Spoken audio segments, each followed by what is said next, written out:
give you 5 very specific strategies for digital selling, what that looks like. We'll go over the strategy, we'll give you specific examples, and then how you can implement it. First strategy is leveraging the identity-based ecosystem. So what do I mean by that? Remember I told you guys earlier that I did my thesis on Twitter when I was in grad school? So the question I asked was, why in the world do people use it? Why do people use social networking? Why do people use these social sites? What's the driver here, right? Why does someone feel compelled to say, I just had a banana for lunch?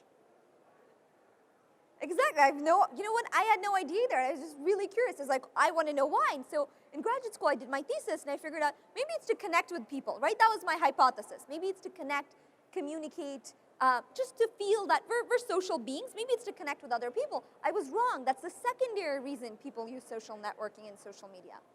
The primary reason people use digital platforms is to showcase their own identity.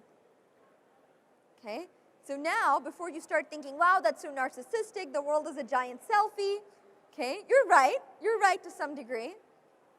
But you have to realize that that's how we as humans evolve into who we are. That's how we build our identities. That's how we build our identities. It's by showcasing it, getting feedback from people, and evolving that. Facebook introduced their timeline feature not too long ago.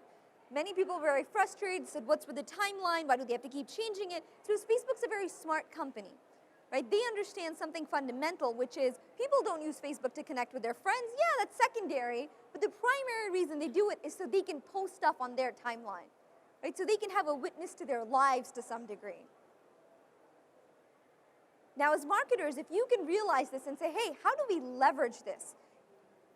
So then it goes from it being less about your brand. So many companies think about their brand and more about what does our brand say about our customers when they use it.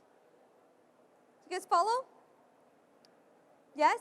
So I'll give you a simple example. Let's say that there's a real estate company, all right? So let's say there's Judy the realtor and she sells real estate in Las Vegas. And she has options of creating 2 Facebook pages. One page can be Judy's, real estate company. That's option A. Option B is Las Vegas, best city in the world, powered by Judy's real estate company. Which do you think gets more traction? Right, the one that talks about the city, because liking that says something about the people.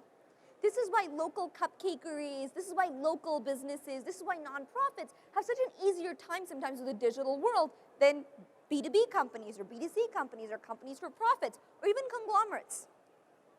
It's because they're so caught up in their own brand, they don't really look at, hey, how do we figure out what our customer is? How do we give them tools to really showcase their own identity? It's a very, very powerful thing in digital selling. Personalization, really catering to your customer's identity, figuring out what it is that they want and allowing them to showcase that a little bit more in whatever you're offering it is, it's very, very powerful.